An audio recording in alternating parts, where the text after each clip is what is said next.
I bought an abandoned Victorian home 22 days ago, and I only have 90 days to fix it. Our investor says if we go one day over, then he's going to charge us a fat penalty.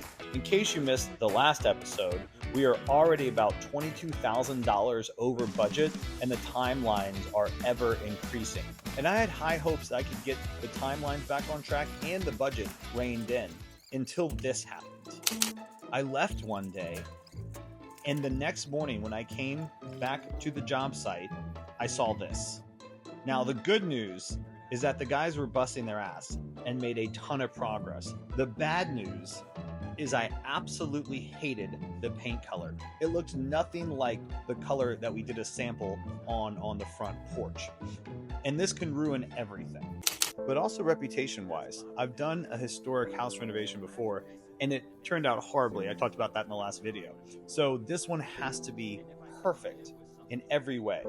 So seeing this, I immediately talked to the crew and said, hey, my bad, but how much would this cost to redo it?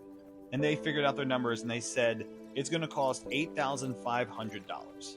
I said, $8,500? That's such an interesting amount of money because it's almost small enough that it's worth it, but it's also too expensive that it's not worth it. So the only other option I had was to go to Instagram and ask opinions. This was supposed to be white. I don't know if I like it or not. It kind of turned out tan. What do we think? I'm gonna ask y'all the same thing. Here's a video of some of the neighbors' houses just for context. Now, would you keep it or would you change it? Overwhelmingly, the Instagram votes came in and 67% of people said it's fine, save your money. So exhausted by my indecisiveness, I let the guys go back to work.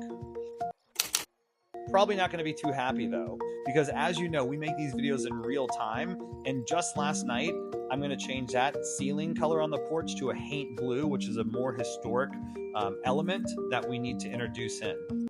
Something that's been bothering me about this house the entire time is a historic home renovation should look like a historic home. I see things online all the time where people take these beautiful historic antiques and make them these newly modern cookie cutter new construction type homes.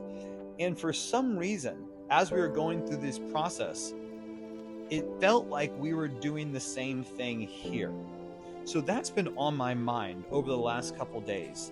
And I think I've come up with some clever solutions about what to do, particularly on the exterior. This is just starting to look like a new construction home, and I don't love it. The only problem is it's gonna cost us a lot more money. So one night at around 2 in the morning, as I was scrolling through Pinterest looking at Victorian homes, I noticed something. They all have a very unique look on their exterior. You might see it too, but mainly to do with something that they call gingerbread trim. And I think it looks absolutely gorgeous. So I wanted to get it all over our house and put it everywhere. I think that would help me hate the paint color less and help it just look really gorgeous. But there is a huge problem with that. Take a look at these old pictures of the house and tell me if you see the problem. You'll probably spot it right away. It took me a second. You see that little piece of metal on the left side of the door? Well, I'm gonna zoom in on something similar from a different screenshot, and you can see what our issue is. It's on the National Register of Historic Places. This one little piece of metal ties our hands in so many different ways. We have to do approvals and submit plans and ask questions and this, and that. So in order to do any trim, we're going to have to go through an incredible, insane application and approval process. And the worst part about that is it's going to increase our already increased timelines.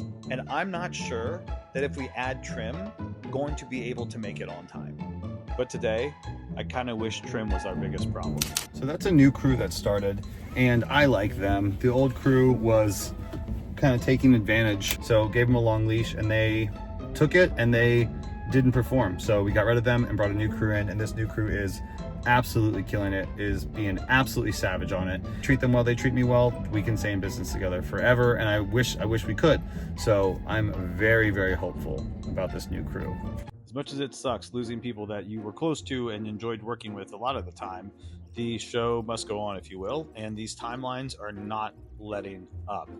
As we creep closer and closer and closer to the 90 days, we have got to get this project back on track and back on time. Luckily, we are making some pretty good progress. Look at that porch, already a finished porch out back off the second bedroom. And to celebrate, we had the neighbors over to show them what we had been designing and what they think about the house so far. So far, so good, according to the neighbors. And that's what you want, because if the neighbors don't like you, they can make your life really, really difficult. I should have bribed them with some sort of like drinks or snacks or something. Decision fatigue is a huge issue when you get into real estate investing and real estate renovations. Everyone deals with it differently. Steve Jobs was famous for wearing the exact same clothes every day so he wouldn't have to make little decisions that tired him out. Around here, we do it a little differently. You're about to see a coin flip. And what's riding on this coin flip, you might ask? Well, thousands of dollars. The construction head says we should spend $3,000 to upgrade the bathroom in the back bedroom. I said, let's keep it the same and just stick with the $2,000 budget. Heads or tails? Tails I win, heads he wins. Tails! And with that, we got back to work. But not every decision can be made with a heads or tails coin flip. And there are some big decisions that we're going to have to make. But all those are going to have to wait. Because I just got a text from Aaron, the realtor.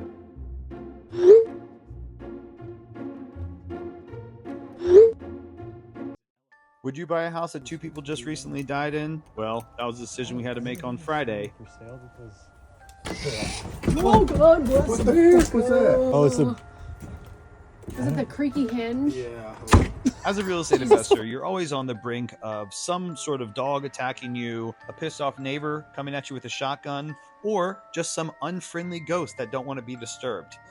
This one was the latter, and we had to figure out if we wanted to make an offer on this. Now, you may say to yourself, this is ugly as hell. This looks like work. I bet no one in a million years would want this house. Well, you'd be wrong. It's listed for $200,000. It's off market, and it had multiple offers in one day. So we had to rush our little bums over there and hurry up and figure out if the inspection that we needed to do was going to be sufficient, if we could see if there's any foundation issues, if the attic was good, if the roof was good, all the while trying not to be possessed. We decided to pass on this one, but we always have to be looking in real estate. Not only do you have to be looking at new houses all the time, you have to be keeping an eye on the ones you already have. Because while we were away, something unexpected popped up.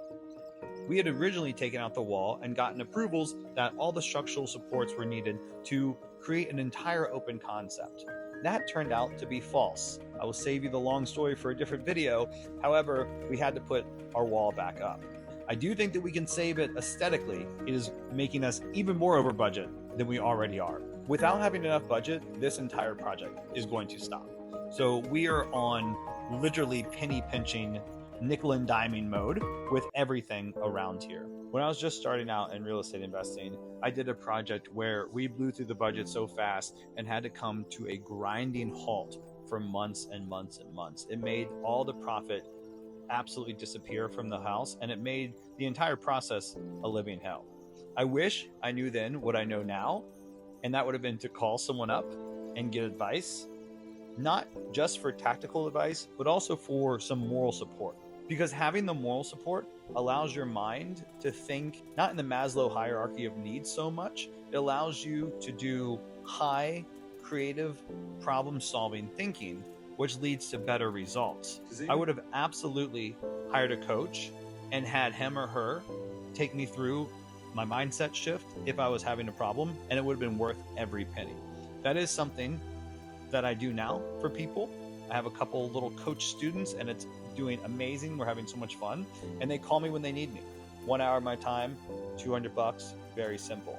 Not only am I going to offer coaching to everyone watching, I'm going to ask for coaching from everyone watching too, because unfortunately, it's time to make another paint color decision. The last one almost wrecked me, and now we have the interior paint colors, which honestly is probably even more important.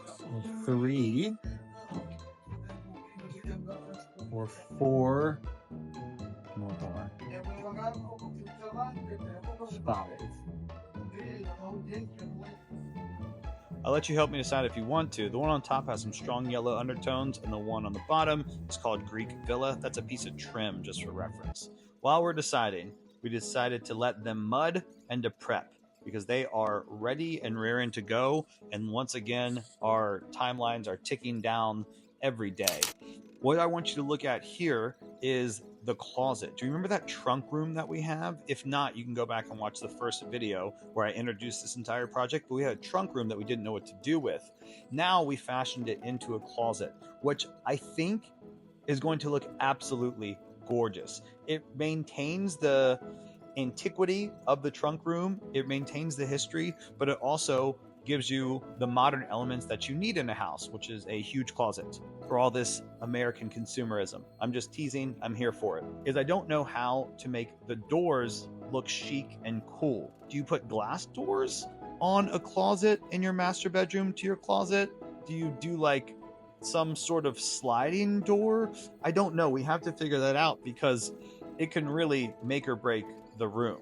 And I am shocked I've never showed you any inspo pictures from here and what we're going for.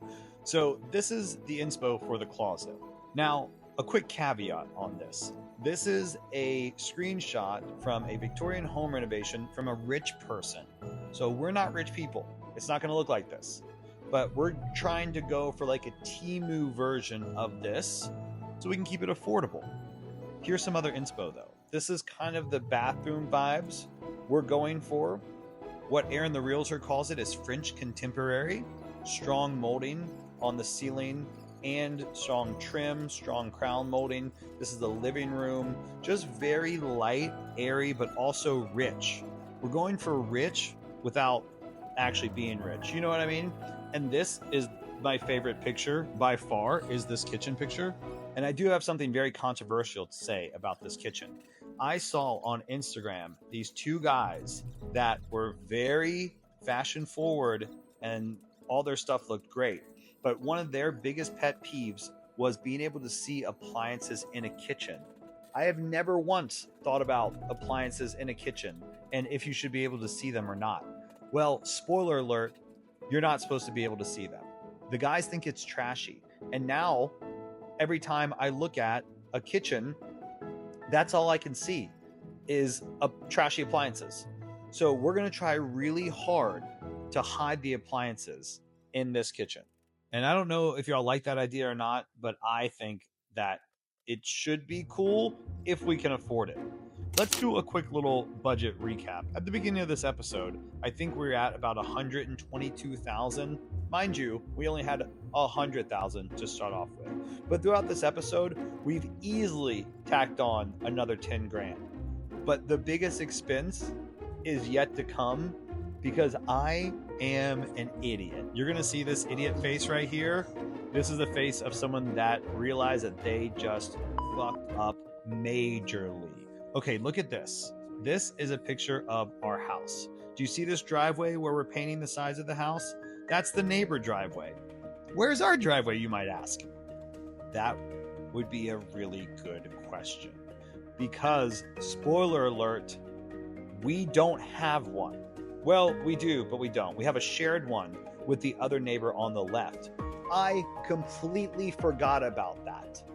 Absolutely slipped my mind. How does that slip my mind? I don't know. There's a million other more pressing things that day, I thought.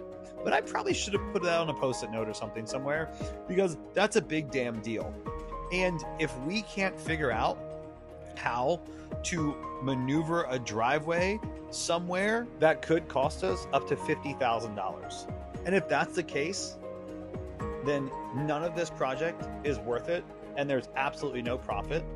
And worse than that, the investor's not going to make any profit either, which means I'm going to have to owe him extra money on top of Something this. that doesn't cost you any money to do would be to hop on the newsletter.